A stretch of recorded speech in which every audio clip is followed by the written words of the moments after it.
हमारी जो Indian police है, चाहे किसी भी स्टेट की हो, मुस्लिम नौजवानों को बेगुनाह होते हुए झूठे मुकदमात में फंसाना इनकी आदत है। हम लोग जब इस केस में पहुंचे तो हमारे साथ 3rd डिग्री टॉर्चर किया गया। उल्टा लटका के वाटर बोर्डिंग करना, प्राइवेट पार्ट पे इलेक्ट्रिक शॉक देना, प्राइवेट पार्ट के अंदर जो है केमिकल पहुंचाना और नंगा करके परेड करना, जैसे मैंने बताया। कई दिन तक सोने नहीं देना, कई दिन तक खाना नहीं देना, कई दिन तक के जो है अंधेरे कमरे में रखना, कई दिन तक के ठंडे कमरे में रखना। इस तरह की जो हरकतें हैं, पट्टे से और डंडों से मारना। हम तो ये समझते कि ये आतंकवादी लोगों को जब तक इनको नहीं मिले थे तब 13 आतंकवादियों को पकड़ा है पुलिस ने मस्त काम किया है। और अभी उनका बदला अभी इनको दोषी पाया जाएगा और फिर न्याय मिलेगा। जो भी विक्टिम्स है वगैरह उनको न्याय मिलेगा। पर कोर्ट में मार के पेश किया जा रहा था और टॉर्चर हो रहा था, डराया जा रहा था, धमकाया जा रहा था। हमको लग रहा था कि बस हमारा फ्यूचर अब बिल्कुल ब्लैक है, कुछ समझ में नहीं आ रहा था क्या होगा हमारे साथ। तो हमको उम्मीद की एक ही किरण नज़र आती थी, शाहिद आज़मी, जो कोर्ट में आके खड़े होते थे, जो हमको डिफेंड करते थे। इतना जुडिशल प्रोसेस इतना प्रोलॉन्ग है कि 19 साल की ज़िंदगी बर्बाद हो जाती लोगों की। अब ये लोग आए हैं, साजिद आपको मालूम है मोबाइल रिपेयरर थे। मोबाइल रिपेयरर को आपने मोबाइल यूज़र भी नहीं बन सका। आज उसको मोबाइल चलाना नहीं आ रहा। जो एक ज़माने में मोबाइल रिपेयर करके लोगों को देता था, आज वो मोबाइल चला नहीं सकता। टेक्नोलॉजी इतनी बदल गई है, उनको समझ में नहीं आ रहा कि हम किस माशरे में आ गए हैं। ये फिल्म समाज के उस वर्ग की है जिन्हें आसानी से ऊपर वाले वर्गों से कुचला जाता है, दबाया जाता है उनकी आवाज़ को। उनको कुचलने के बाद जो उनका खून निकलता है, जो दिखता नहीं, और उसी खून को दिखाने की ये कोशिश है। 6 अगस्त 2025 को दोपहर को 3 बजे ये film press club of India में लगेगी।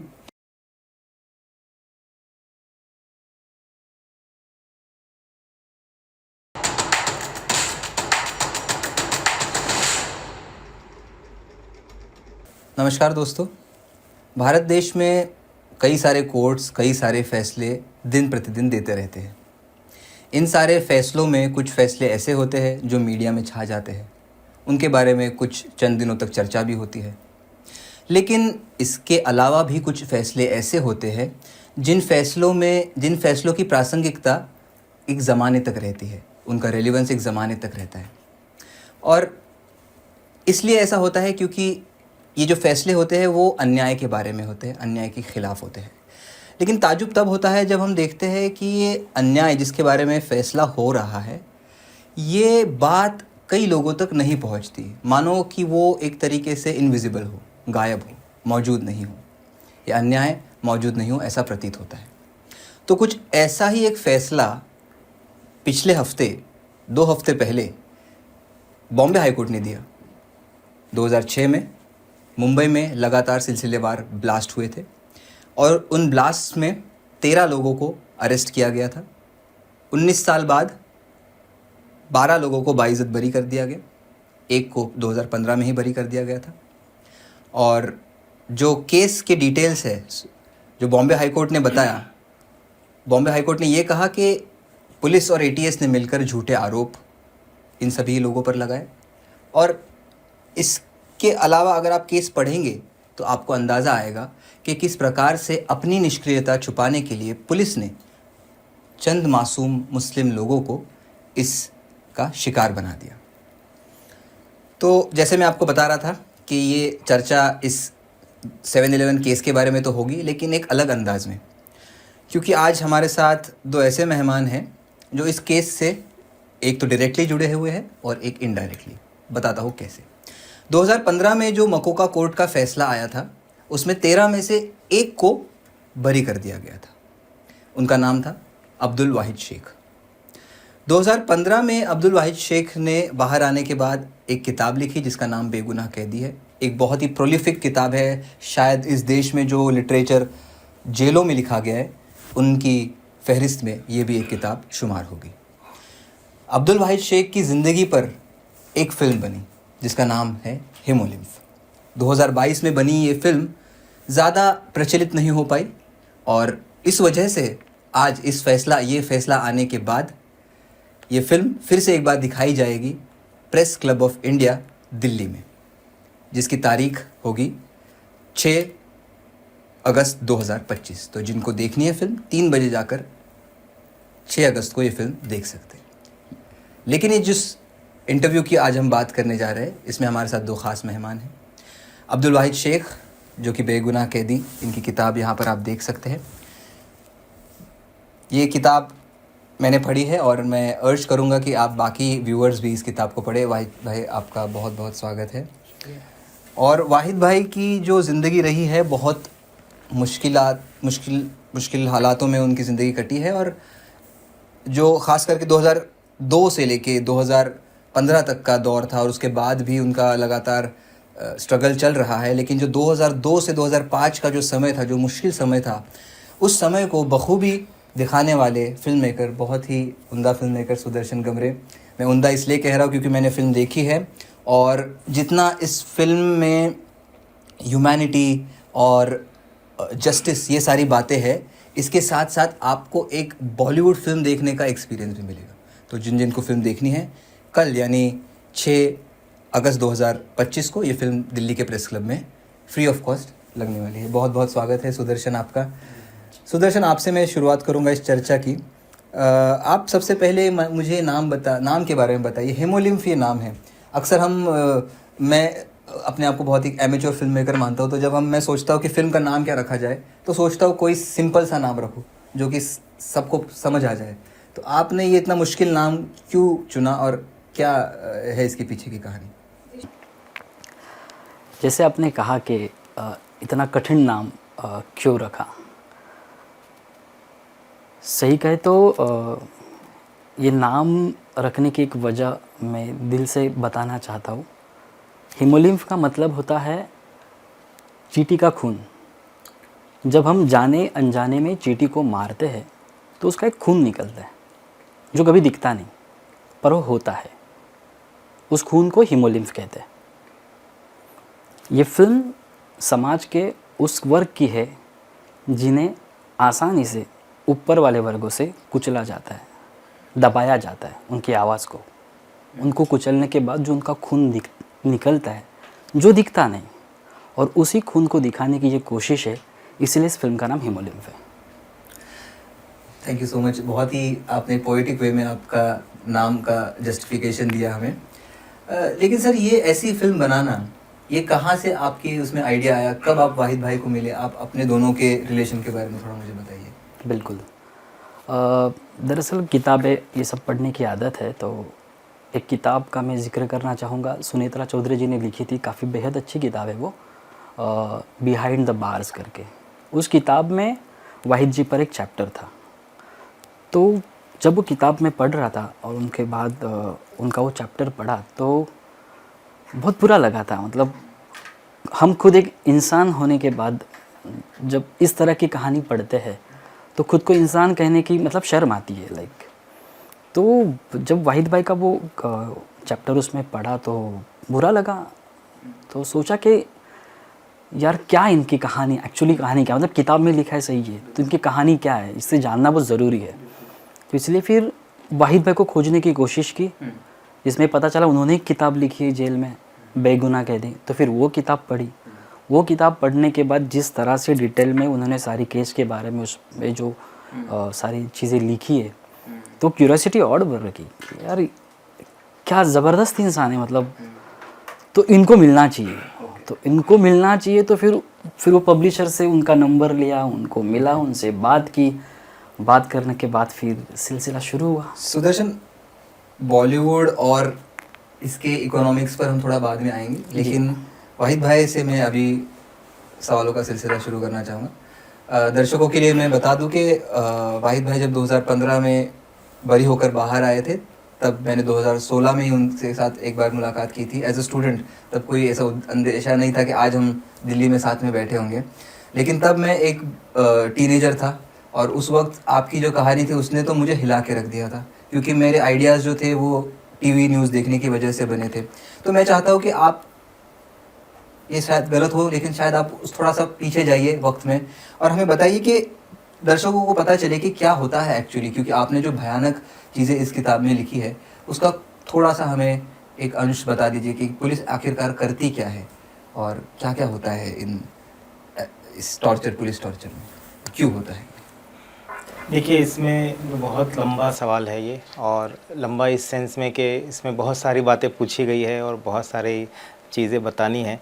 तो मैं ख़ुद मतलब ये हूँ कि कहाँ से शुरू करूँ, कहाँ ख़त्म करूँ। अलबत्ता मुझे ऐसा समझ में आता है कि जो बात आपने पूछी है उसमें 2-3 पॉइंट अहम बताने चाहिए। सबसे पहली बात ये कि हिंदुस्तान में मुस्लिम नौजवानों को झूठे मुकदमे में फंसाने का ये सिलसिला नया नहीं है। ये ऐसा नहीं हुआ कि हमारे साथ पहली बार हुआ, ऐसा भी नहीं हुआ कि ये बॉम्बे हाई कोर्ट का जो जजमेंट है ये पहली बार आया इस तरह का। आप हमारे केस से पहले भी आप देख सकते हैं कि किस तरह से मामले हुए हैं। मैं मिसाल दूंगा, अक्षरधाम मंदिर जो ब्लास्ट हुआ था, अटैक हुआ था, उसमें किस तरह से मुफ्ती अब्दुल क़य्यूम नाम के एक शख्स को, जो मुफ्ती थे, जो दीनदार आदमी थे, उनको और उनके साथ कई लोगों को गिरफ़्तार किया गया और ट्रायल चलता है, उनको फांसी की सज़ा दी जाती है, सुप्रीम कोर्ट मैटर जाता है और मैं समझता हूँ 11 साल तक वो फांसी की सज़ा में जेल में रहे और सुप्रीम कोर्ट ने उन्हें बाइज़्ज़त बरी किया।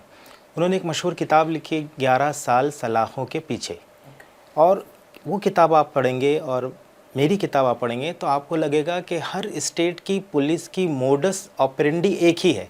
किस तरह से मुसलमानों को फंसाना है, किस तरह से टॉर्चर करना है, टॉर्चर के तरीके भी इनफैक्ट एक ही है, और किस तरह से कन्फेशनल स्टेटमेंट लेना है, मारना है, तोड़ना है, घर वालों को जो है परेशान करना है, घर वालों को एज अ शील्ड इस्तेमाल करना है कि अगर तुमने कन्फेशनल स्टेटमेंट साइन नहीं किया तो तुम्हारी बीवी के साथ रेप करेंगे, तुम्हारी माँ के साथ रेप करेंगे, नंगा करके बाप के सामने बेटे को परेड करना, बेटों के सामने बाप को परेड करना। तो ये आपको सिमिलरिटी दिखेगी।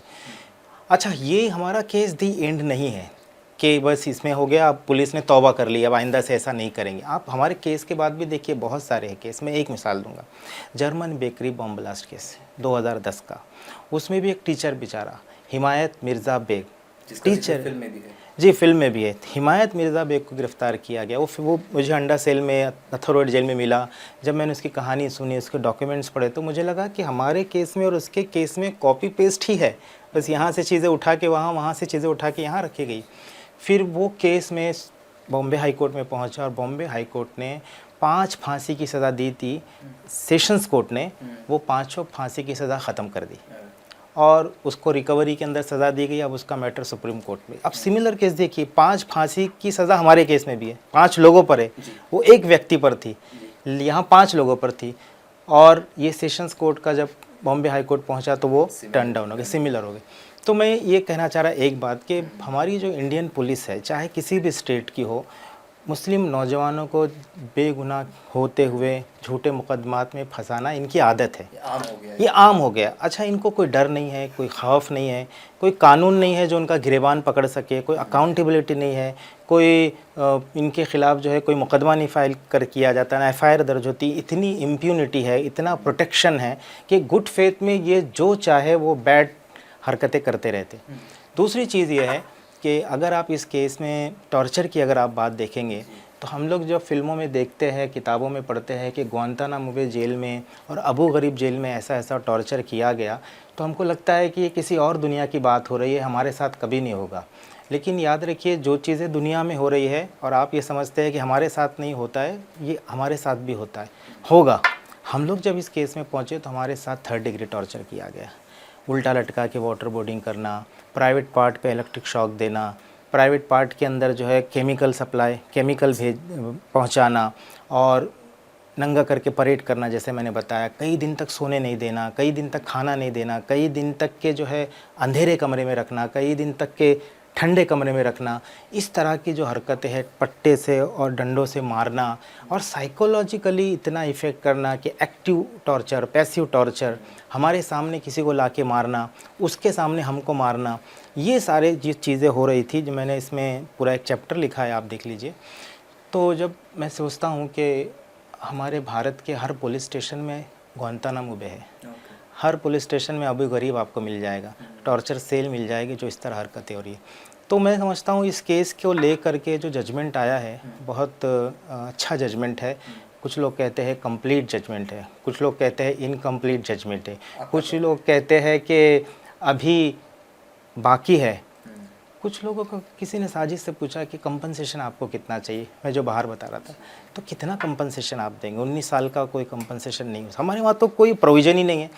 अदर कंट्री के अंदर प्रोविज़न है तो वहाँ कैलकुलेशन भी है कि एक दिन का उसका एज देखा जाता है, उसकी एजुकेशन देखी जाती है, एज फैक्टर देखा जाता है, उसकी फैमिली मेम्बर्स को देखा जाता है, वो कितना कमाता था वो देखा जाता है, सोशल स्टेटस देखा जाता है। हर चीज़ देखने के बाद अदर कंट्री के अंदर कैलकुलेशन होता है।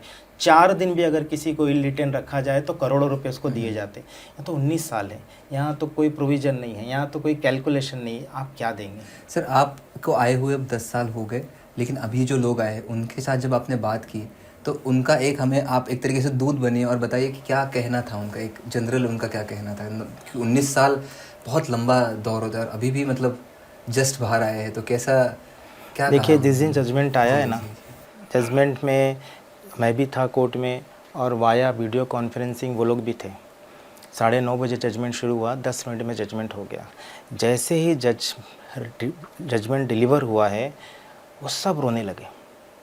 और जैसे ये न्यूज़ बाहर जा रही थी, यानी कि मैं अपने बीवी को बता रहा हूँ, मैं रो रहा हूँ, मेरी बीवी रो रही है, वो अपने भाई को बता रही है, जितने रिश्तेदार एक दूसरे को बता रहे, सिर्फ एक ही बात कह रहे कि सबको छोड़ दिया और रो रहे, सबको छोड़ दिया और रो रहे। क्योंकि ये सबको छोड़ दिया ना, इसको सुनने के लिए 19 साल लग गए। मैं कहता तो ये जजमेंट 9 महीने में आ सकता है, 19 महीने में आ सकता था, लेकिन हमारा इतना जुडिशल प्रोसेस इतना प्रोलॉन्ग है कि 19 साल की ज़िंदगी बर्बाद हो जाती लोगों की। अब ये लोग आए हैं, साजिद आपको मालूम है मोबाइल रिपेयरर थे।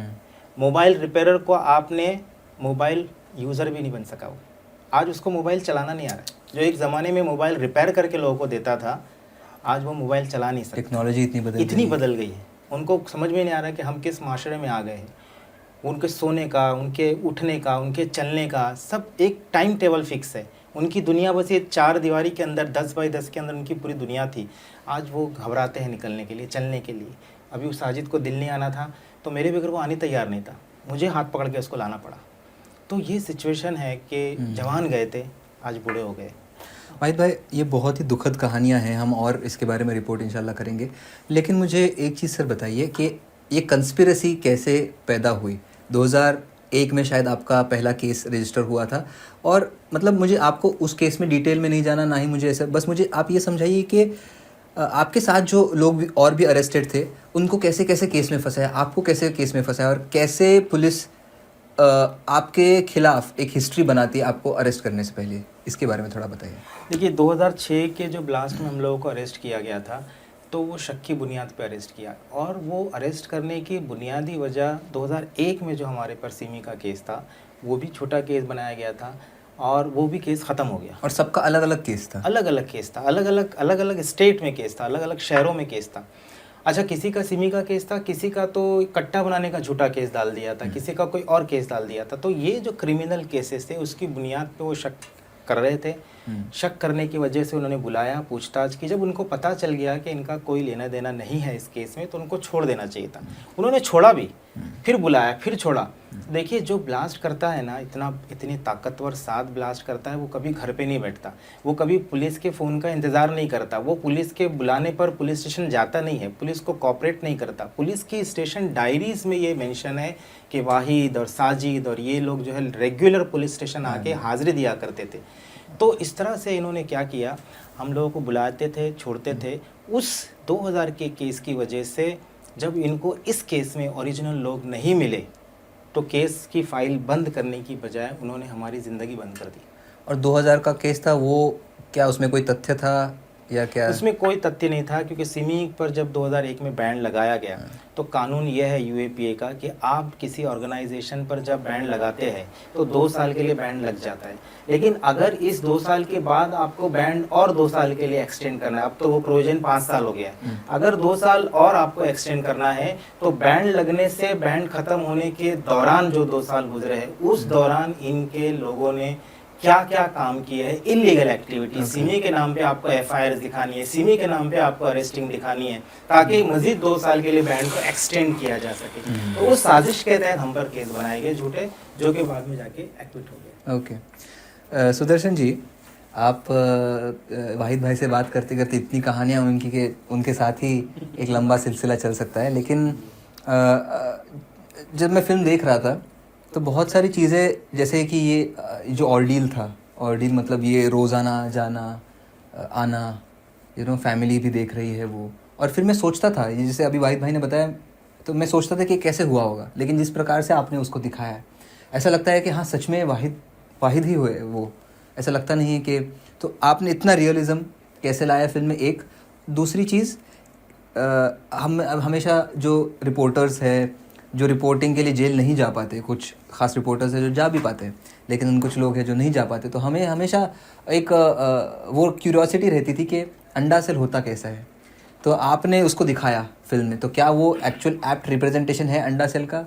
और ये आपने ये सारी चीज़ें मतलब विजुअलाइज कैसे की जो वाहिद भाई ने सिर्फ बताई आपको, तो इतना रियलिज्म कैसे ला पाए आप फिल्म में? दरअसल ना, जब हम कहानी वाहिद भाई से सुन रहे थे, जब रिसर्च चल रहा था, मेरे साथ जो मेरी रिसर्च टीम थी, मनीष सिन्हा जो लीड कर रहे थे सब चीज़ों को, तब से लेकर फिल्म बनने तक, बनाने तक जितने लोग जुड़े, हर किसी को एक लाइन हमने कही थी, हमें कुछ भी झूठा नहीं दिखाना है, हमें हर चीज़ देखते वक्त सच्ची दिखनी चाहिए जो कि कहानी है। तो वो आपका जो सवाल था कि आपने कैसे किया, तो जो अंडा सेल जो आप फिल्म में देख रहे हैं, वो मेरे प्रोडक्शन डिज़ाइनर जिन्होंने आर्ट किया है, स्वप्निल सुरवे, वो वाहिद भाई के पास उनको बाकायदा भेजा, उनके साथ बैठे थे, उन्होंने सब उनको नरेट किया, कैसे वॉल्स होती थी, कितने लाइट्स होते थे, कितना मतलब बाहर से उजाला आता था नहीं आता था, तो वो लाइट क्या होता था क्या नहीं, कैसे वॉल्स किस तरह से बनी थी, क्या मटेरियल था, वो सारा उन्होंने उनसे जान लिया था। उसके बाद उन्होंने उनके स्केचेस दिखाए थे, वो स्केचेस हमने देखे थे, शूटिंग पॉइंट ऑफ व्यू उनको कैसे बताया जा सकता है उसके ऊपर हमने अध्ययन किया, फिर वाहिद भाई को बताया भी बाकायदा स्केचेस कि भाई ये सही है क्या, तो उनका वो अप्रूवल लेकर फिर उसको उस तरह से बनाया। और फिर क्योंकि एक तरीके से पीरियड फिल्म है तो आपको वो भी ध्यान रखना है, जैसे मैंने एक सीन देखा, एक सीन में शुरुआती सीन में सीलिंग नहीं होता, आखिर में आ जाता है, तो वो सारी चीज़ें आपने अच्छे से क्रिएट की है। इसके अलावा सर मैं आपसे ये मुख्यतः पूछना चाह रहा हूँ कि सबसे ज़रूरी सवाल यही है कि आज ऐसी फिल्में क्यों नहीं बन रही, और आपने इतनी हिम्मत कर दी, आपने बनाई ये फिल्म, तो इसको भी टेकर्स क्यों नहीं मिल रहे, क्या है आपका क्या ओपिनियन है इस पर?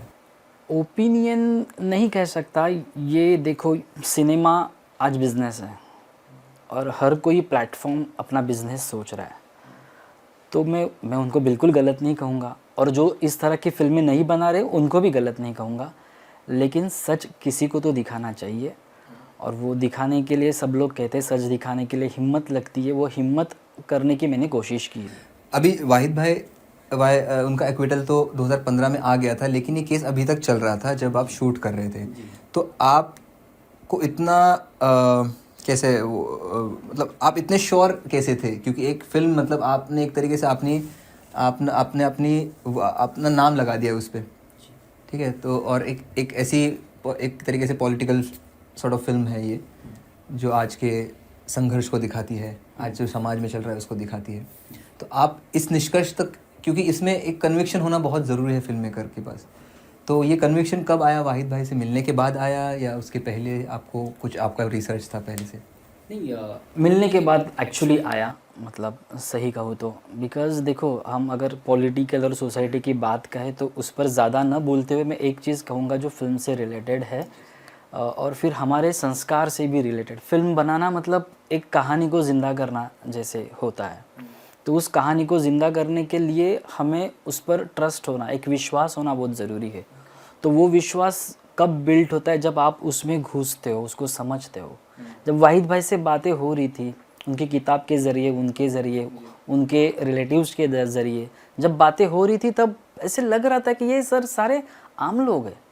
क्या आपके लिए शॉकिंग थी चीज़ें ये जो वाहिद भाई ने आपको बताई? हाँ बिल्कुल शॉकिंग थी। हमने कभी नहीं मतलब क्या हम तो ये समझते कि ये आतंकवादी लोगों को जब तक इनको नहीं मिले थे तब 13 आतंकवादियों को पकड़ा है पुलिस ने मस्त काम किया है, और अभी उनका बदला इन द सेंस अभी इनको दोषी पाया जाएगा और फिर न्याय मिलेगा, जो भी विक्टिम्स है वगैरह उनको न्याय मिलेगा। पर वो होता है ना कि एक बात थोड़ी विस्तार से कहूँगा, मतलब मेरे को नहीं पता जो फिल्म का मुद्दा है, अहम मुद्दा जिसने मेरे को फिल्म करने के लिए कहते हैं ना कि इंस्पायर किया। जब देश में या दुनिया में कहीं पर भी ऐसी ये जो घटनाएं होती है, टेररिस्ट अटैक वगैरह, तो वो जब किए जाते हैं तो वो जो बम फोड़ने वाले जो लोग आते हैं यहाँ पर, जो अपनी जान देने के लिए न्यौछावर होते हैं, मतलब अपनी जान तक देने की कोशिश करते, वो लोग कौन होते हैं, वो क्या सोच कर आते हैं, कौन से फैमिली से बड़े होते हैं, क्या क्या उन पर, क्या उनके दिमाग में क्या चलते रहता है, आई डोंट नो वो क्या होता है। और फिर उसके बाद जो मरते हैं, अभी इस केस के बारे में बात करूँगा, इस ब्लास्ट के बारे में। ट्रेन्स में सारे ब्लास्ट हुए, सीरियल ब्लास्ट हुए, तो जो मरने वाले लोग थे, जो ट्रेन में सफ़र कर रहे थे, आम लोग थे, हिंदू मुस्लिम सब थे। उसके बाद जब पुलिस ने जो 12-13 लोगों को पकड़ा, वो सब लोग कौन थे, सारे आम थे, हिंदू मुस्लिम की बात नहीं करनी है मुझे, मैं ये कहूँगा ये आम लोगों की बात है। ये जो लड़ाई दुनिया में हो रही है ना, धर्म की बात है, सब कुछ है, लेकिन इसके पीछे ना एक बड़ी बात है, अमीरी और गरीबी। ये जो विषमता जो है ना समाज में, ये जो सामाजिक विषमता जो समाज में ना, वो बहुत तकलीफ वाली बात है। लेकिन इस पे थोड़ा सा मैं आपसे डिसएग्री कर सकता हूँ, क्योंकि अमीर गरीबी तो है। जैसे आप जब 13 लोगों को देखेंगे तो सारे मोस्टली ऐसे बैकग्राउंड से हैं जो, लेकिन इनमें डॉक्टर्स भी थे जो कि बॉर्डर एरिया में काम कर रहे थे। तो डॉक्टर प्रोफेशन ऐसा है कि थोड़ा सा तो प्रिविलेज है उनके पास, फिर भी उनको अरेस्ट किया गया just because he was a Muslim.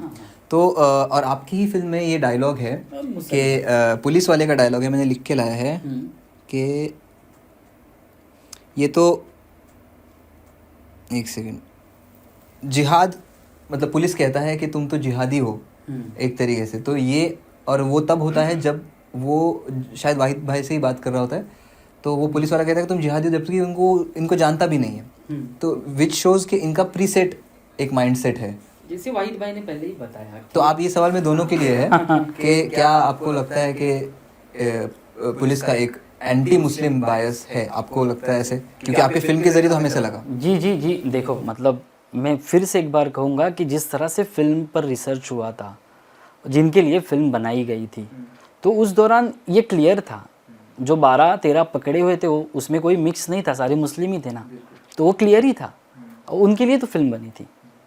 But हाँ, यू आर राइट कि एक क्लास का फैक्टर उसमें मौजूद है।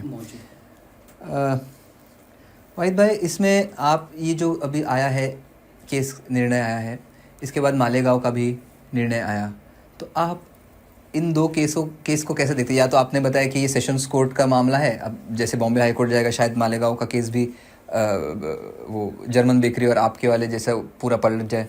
तो आपको क्या लगता है कि ये स्पेसिफिकली मालेगांव केस में क्या सही डिसीजन आया है, क्या बॉम्बे हाई कोर्ट में इसका विपरीत डिसीजन आ सकता है, और इसके बारे में आपको क्या ज्ञान है? इस कथित जो अभिनव भारत जैसी संस्थाएं हैं जो हिंदुत्व की विचारधारा से आती है और बाकी ऐसी एक्टिविटीज़ करती है, इनके बारे में आपने जेल के अंदर जेल के बाहर क्या देखा? देखिए, 2 केस है जो टेररिज्म से रिलेटेड है। दोनों केस के अंदर बम ब्लास्ट हुए, दोनों केस के अंदर कुछ लोगों की जानें गई, कुछ लोग ज़ख्मी हुए।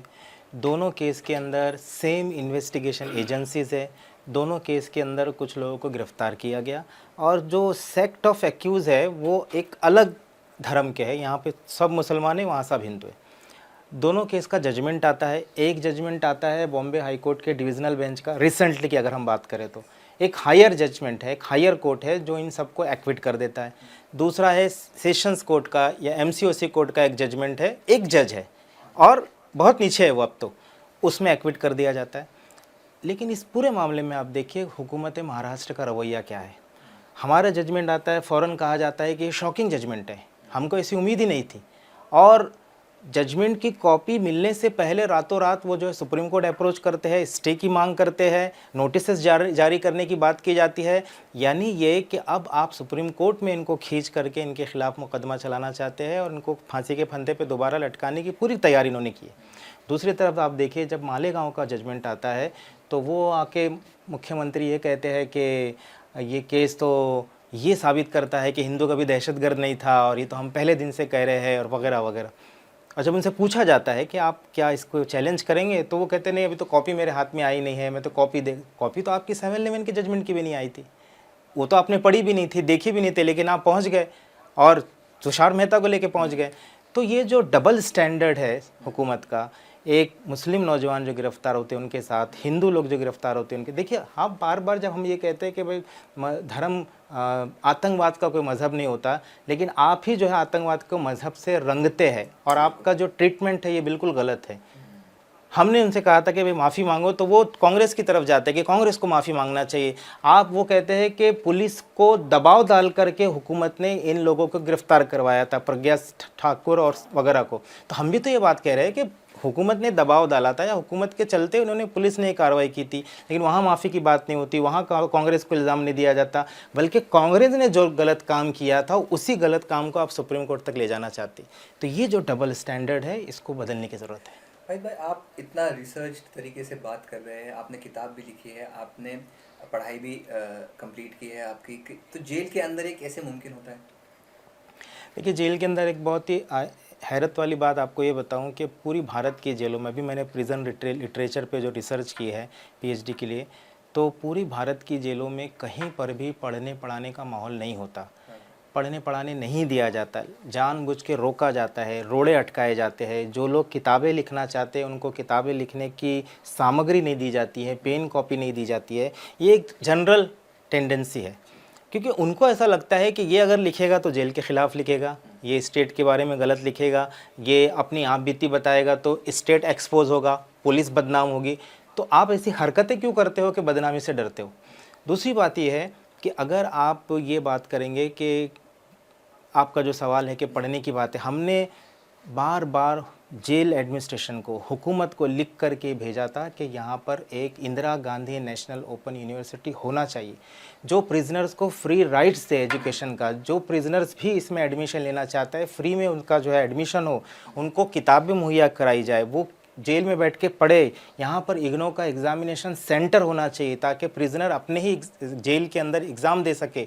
तो अल्हम्दुलिल्लाह हमारे बार बार लिखने के बाद हर जेल के अंदर, महाराष्ट्र के अथरोड जेल के अंदर, नागपुर जेल के अंदर वो स्टडी सेंटर बनाया गया। अभी जो एहतशाम सिद्दीकी आए हैं, इग्नो से इन्होंने 20 कोर्स किए, साजिद अंसारी ने 10 कोर्स किए, मैं जब तक था मैंने 5 कोर्स किए, मैंने MA डबल वहाँ किया, मैंने LLB किया, बाहर आके LLM किया, PhD की। तो हमने एक पढ़ने पढ़ाने का माहौल अल्हम्दुलिल्लाह बनाया है, और लड़ भिड़ के, ये कोई सुपरिटेंडेंट और जेल वाले ने हमको सपोर्ट नहीं किया, हम कोर्ट जाते थे, लड़ते थे, भिड़ते थे, ऑर्डर लेकर आते थे, और इस तरह हमने किया है काम। ये सारी बातें बखूबी ढंग से फिल्म में आई है, तो इसके लिए आपका एक तो बहुत बहुत शुक्रिया।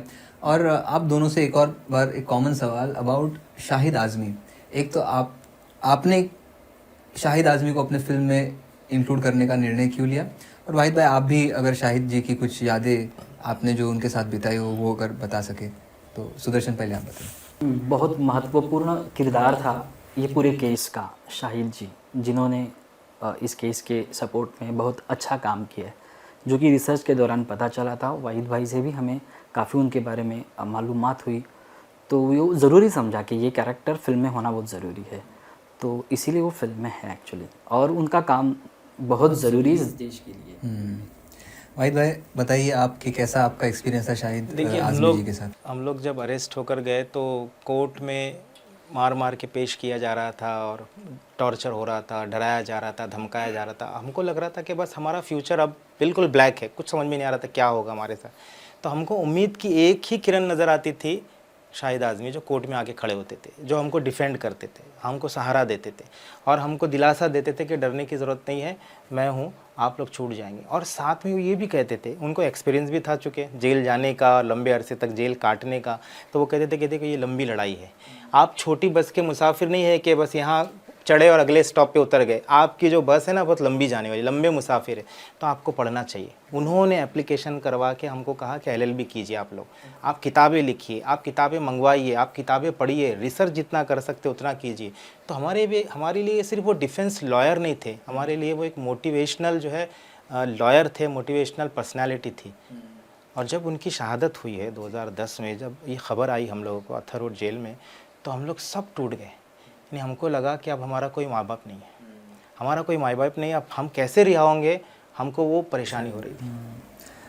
भाई जी, ये आपके केस के बारे में थोड़ा सा क्योंकि एक सवाल मेरा छूट गया था शुरुआत में पूछना था कि आप जब आपको फिल्म से रिलेटेड भी है ये कि जब आप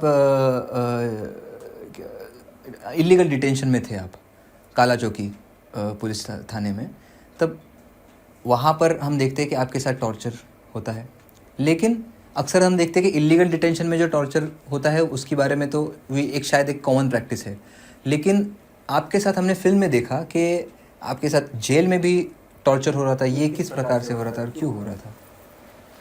देखिए, टॉर्चर जनरली 3 स्टेजेस में होता है, कहीं कम कहीं ज़्यादा।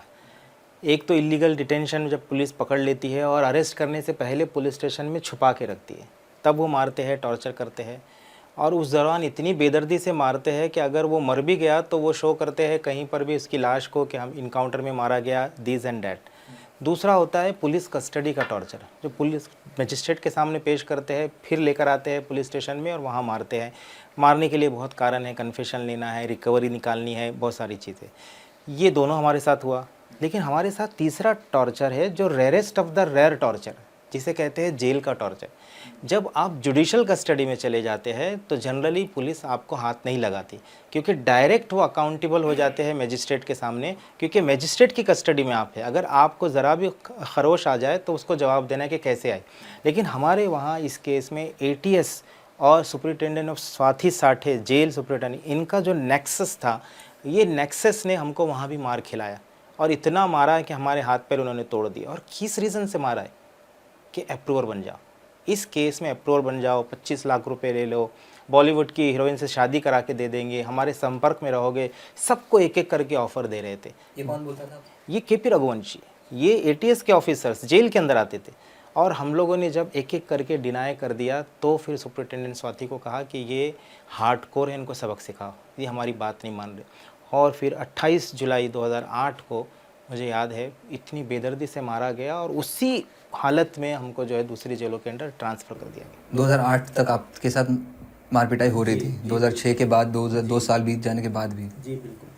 और अप्रूवर यानी कि ये होता है कि मतलब जस्ट कंफर्मेशन के लिए दर्शकों के लिए भी कि मतलब पुलिस का कहना था कि आप एक तरीके से बयान ये दे दो कि हाँ मैंने इन लोग के साथ था, लेकिन मैं गवाह बनने के लिए रेडी हूँ, सरकारी गवाह। तो आपको प्रेशर किया जा रहा था सब लोगों को। ओके सुदर्शन जी, आपने इस चीज़ को, और ख़ास करके आपके फिल्म में वाहिद भाई का कैरेक्टर है, उनकी जो लाइन है वो है, और दूसरी तरफ पुलिस वालों का भी एक आपने मेंटल उनकी डेप्थ को देखने की कोशिश की, वो कैसे सोचते हैं। आपने सिर्फ भले ही उनका इस पूरी कहानी में रोल बहुत ज़्यादा नेगेटिवली, कोई भी देखेगा वो नेगेटिव ही सोचेगा पुलिस, लेकिन आपने उसमें भी उनको इंसान के जैसे देखने की कोशिश की। इसके बारे में थोड़ा बताइए, रिसर्च में आपको क्या क्या मिला, क्या क्या इंटरेस्टिंग चीज़ें मिली, क्या क्या शॉकिंग चीज़ें मिली? दरअसल मतलब रिसर्च जब चल रहा था तो जब हम वाहिद भाई को लगातार सुन रहे सारे, जब उनको सुन रहे थे ना, तो और कहानी मतलब लिखी जा रही थी। तो जैसे मैंने आपको बताया, मेरे रिसर्चर्स थे मनीष सिन्हा, वो फिर लीड कैरेक्टर फिल्म के जो पेशे से डॉक्टर है रियाज अनवर, जो काफ़ी सोचते थे अपने किरदार के बारे में, नहीं पूरे फिल्म के बारे में सोचते थे। और उन्होंने बड़ी मेहनत की शुरू से कि क्या कैसे होना चाहिए, क्या होना चाहिए। तो ये जब रिसर्च चल रहा था तो हम सबके दिमाग में ना एक चीज़ आती थी कि हमको ना बायस नहीं होना है। देखो, हम फिल्म को अगर हिमोलिम्फ कह रहे हैं, फिल्म एक आम इंसान की कह रहे, एक आम इंसान, वाहिद जी एक आम इंसान होने की वजह से हमको हिट हुआ कि इनकी कहानी लोगों तक आनी चाहिए। तो फिर इस कहानी के पीछे और क्या है, हम एक सिंगल पॉइंट ऑफ व्यू दिखाना गलत होगा, फिर इसके साथ और क्या चीज़ है। तो फिर हमने सोचा, हमने डिसीजन लिया कि हम उन अफसरों को भी मिलेंगे जिन्होंने इनको इंटरोगेट किया है, यानी टॉर्चर वॉट एवर जो एक्चुअली किया। तो कुछ कनेक्शंस थे तो उनको मिल पाए, और फिर उन्होंने अपनी बाजू बताई, अपनी साइड बताई। तो वो सुनने के बाद एक्चुअली शॉक हुए हम कि यार इन्होंने भी जानबूझकर नहीं किया, बिकॉज ये सिस्टम का पार्ट है और इस सिस्टम में चीज़ें ऐसी चलती है, तो इनको भी ये करना था। तो वो हेल्पलेस थे, तो उनको भी मतलब ये करना ही था। उनको क्या मतलब गुनहगार दिखाने थे उनको, तो वो उसकी वजह थी। जिनको उस हर हद पार करनी पड़ी। कोई ऐसी बात जो आपको किसी पुलिस ऑफिसर ने बोली हो याद रहेगी, आप जिस कॉन्टेक्स्ट में बता रहे हैं? देखो, फिल्म सब बता रही है। मैं चाहूँगा, ये बहुत महत्वपूर्ण फिल्म है इस देश के लिए। जो कैदी आज भी जेलों में कुछ नहीं करके कहीं अपने ज़िंदगी के 20-20 साल, 25-25, 40-40 साल गुजार रहे, उन सब के लिए एक महत्वपूर्ण फिल्म है कि यार किस तरह से आदमी फंसता है, और अगर फंसता भी है तो किस तरह से संघर्ष करना चाहिए। वाहिद जी ने कैसे अपने आप को, अपने साथियों को साबित करने के लिए क्या नहीं किया, ये फिल्म दिखाती है। तो मैं चाहूँगा, इतनी ज़रूरी फिल्म है, इस फिल्म जल्दी से जल्दी लोगों के सामने आए, लोग उसे देखें और कुछ सीखें। अच्छा, एक इंटरेस्टिंग चीज़ वाहिद भाई, मैं इनसे बात कर रहा था अभी, तो हमें पता चली कि मुंबई में जो फिल्म रिलीज़ हुई थी वो बिल्कुल 2 घंटे की, आपने शायद देखी हो मुंबई में, लेकिन दिल्ली में 3 या 4 ही स्क्रीन्स थे। मैं इनको बता रहा था, मैं बहुत एक्साइटेड होके अपने दोस्त को भी लेके गया था, और जब मैं पहुंचा तो देखा कि 1.25 घंटे की फिल्म ही थी वो, यानी कि 2 घंटे की फिल्म को 1.25 घंटे की बना दिया। तो मैंने इनसे पूछा कि आपने वो कट देखा नहीं था? तो कहते कौन सा कट? तो इनको बताइए, डायरेक्टर को, फिल्म के डायरेक्टर को ये नहीं पता कि दिल्ली में जो शो दिखाया जा रहा है वो 2 घंटे की फिल्म को 1.25 घंटे की दिखा के किया जा रहा है। तो इसको मैं अचंभित हुआ जब आपसे ये बात सुनी, बिकॉज क्या होता है, पैन इंडिया फिल्म रिलीज़ होती है, और फिल्म रिलीज़ होने के बाद हर थिएटर को फिल्म सैटेलाइट और ये सब जो भी उनकी यंत्रणा है उससे पहुंचती है।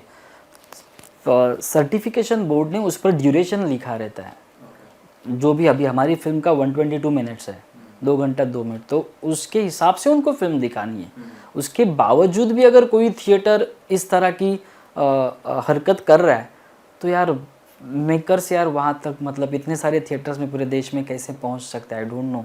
इसके ये बहुत ज़रूरी बात है जो लोगों को पता होना चाहिए, अगले मेकर्स को, यार कि ऐसे हो रहा है। मैं सीरियसली, मेरे को बहुत बुरा लगा उस चीज़ का कि यार ऐसे भी हो रहा है। मतलब हमने हर चीज़ को कोशिश कर दिखाने की कोशिश की है, और बड़ी शिद्दत से की है। ये सच है जो लोगों के सामने आए, और फिर इस तरह की अगर हरकत होती है तो काफ़ी बुरा है। बेसिकली सेंसर्ड फिल्म को सेंसर कर दिया। तो आपका कैसा एक्सपीरियंस था, क्योंकि आप ऐसे पॉलिटिकल माहौल में इन लोगों के, सेंट्रल बोर्ड के साथ मिल रहे थे, क्योंकि हम अक्सर खबरें सुनते हैं कि सेंट्रल बोर्ड ने ये फिल्म चॉप कर दी, ये डायलॉग काट दिया। आपका कैसा एक्सपीरियंस था अधिकारियों के साथ? थैंक यू सो मच ये सवाल आपने पूछने के लिए। दरअसल मतलब ये जो प्रोसेस होती है फिल्मों की सर्टिफिकेशन करने की, ये प्रोसेस के दरमियान पहले 4 लोग फिल्म देखते हैं, वो लोग डिसाइड करते हैं उस स्टेज पर, अगर फिल्म सही रही तो उसको सर्टिफिकेट मिलता है और वो रिलीज़ हो जाती है। हमारे केस में ऐसे हुआ कि जैसे अगर इस तरह की पॉलिटिकल या सेंसिटिव फिल्म जब आती है, तो उन्होंने कहा कि यार हम 4 लोग इसे नहीं सर्टिफाइड कर सकते, तो हम इसे आरसी कमेटी में भेज रहे हैं, लेकिन बड़े पैनल का, जो 14 लोगों की कमेटी होती है। तो अभी हमको ऐसे हुआ कि हमने फिल्म की डेट अनाउंस की है और सारी चीज़ें हो चुकी है, और फिर अभी वो 14 लोगों के पास ये फिल्म जाएगी तब क्या होगा, और फिल्म रिलीज़ करने का वक्त है, कैसे होगा। तो हम डर गए थे, एक्चुअली डर गए थे। और पहला एक्सपीरियंस था सर्टिफिकेशन बोर्ड के साथ, पहली ही फिल्म है, तो यार मिलेगा कि नहीं सर्टिफिकेट। और 2022 है, मतलब देश में आपको पता है किस तरह का माहौल था, तो यार मिलेगा कि नहीं, रिलीज़ कर पाएंगे कि नहीं। बिकॉज हमको OTTs ने बताया था कि अगर थिएट्रिकल रिलीज़ करोगे तो आप OTT पर आ सकते हो, तो वो एक बड़ा टारगेट था। मतलब OTT भी नहीं जा सकते, क्या करेंगे। तो हम जब आरसी कमेटी के पास गए, उन्होंने फिल्म देखी, तो यार मतलब वो मेरे लिए क्या कहते हैं, मीठा सपना था। हम मराठी में जिसे गोड स्वप्न कहते हैं, स्वीट ड्रीम्स। एक्चुअली उस वक्त उन्होंने, हम मतलब उस गेट से, मतलब उस सिनेमा हॉल के गेट से चेयर तक जाने तक उन 14 लोग खड़े थे और तालियां बजा रहे थे, स्टैंडिंग अप्लॉज। उन्होंने ये कहा कि आपकी फिल्म ने हमें बहुत प्रभावित किया है, और विदाउट एनी कट कुछ शर्तों के साथ फिल्म को उन्होंने सर्टिफाइड किया। वैसे तो अगर ये चर्चा अगर हम बढ़ाना चाहे तो इसको हम 4-5 घंटे तक भी बढ़ा सकते हैं, लेकिन आज उद्देश्य था कि मेन तो आपकी फ़िल्म क्योंकि स्क्रीन हो रही है बहुत समय बाद, एक अच्छी मतलब ऐसी कहानी है दर्शकों के जो आप चाहते हैं देखना। अक्सर हम देखते हैं कि डॉक्यूमेंट्रीज़ देखना पब्लिक पसंद नहीं करती, बोर हो जाते हैं, लेकिन ये फ़िल्म आप सोचिए कि कोई भी आप मेन स्ट्रीम बॉलीवुड की फ़िल्म उठा के देख लीजिए, जितना आपको मैं ये नहीं कहूँगा एंटरटेनमेंट शब्द यूज़ करना शायद गलत हो सकता है, लेकिन कि एक मेन स्ट्रीम फिल्म है जिसको आपको देखने में बिल्कुल मज़ा आएगा, कुछ आप उसके साथ लेके भी जाएंगे और आप बिल्कुल वाहिद जी की स्टोरी को हूबहू समझ पाएंगे। तो बिल्कुल अगर आप दिल्ली में हैं तो प्रेस क्लब ऑफ इंडिया में 6 अगस्त 2025 को दोपहर को 3 बजे ये film press club of India में लगेगी। वाहिद भाई, आपका बहुत बहुत शुक्रिया, आपने हमें समय दिया, क्योंकि आपकी कहानी बहुत ज़रूरी है और आपके साथ जो लोग अभी रिहा हुए हैं उनकी कहानी भी ज़रूरी है। मैं चाहता हूँ कि आप भी एक बार ये दोनों किताबें दिखा दें और इन दोनों के बारे में थोड़ा थोड़ा बता दें कि क्या क्या किताबें हैं ये। इसमें ये अभी जो किताब आई है ये एहतशाम सिद्दीकी ने लिखी है, हॉरर सागा नाम है, और फांसी की सज़ा में थे, फांसी यार्ड में बंद थे नागपुर जेल में, और पोएट्री फॉर्म में उन्होंने लिखा है कि किस तरह एटीएस पुलिस ने उनको फंसाया, टॉर्चर किया, विटनेसेस को डराया, धमकाया और कैसे उनको सज़ा दी गई। ये पूरी स्टोरी 2006 से 2018 तक के जो कुछ उनके साथ गुजरा है वो लिखी है पोएम फॉर्मेट में। और ये चीज़ तो सब जानते ही, आप बताए हैं बेगुनाह के दी, तो शायद ये किताब अभी तारुफ मोहताज नहीं है। आपने थोड़ी सी गालिब वाली लाइन पकड़ ली। चलिए, तो दर्शकों बहुत बहुत शुक्रिया इस इंटरव्यू को देखने के लिए। वाहिद जी का एक और बार शुक्रिया, सुदर्शन जी का एक और बार शुक्रिया। आशा करता हूँ कि ये फ़िल्म OTTs पर आ जाए और सिर्फ दिल्ली के दर्शक नहीं, दुनिया भर के दर्शक इस फिल्म को देख सकें। मेरा नाम है ज़ीशान कास्कर।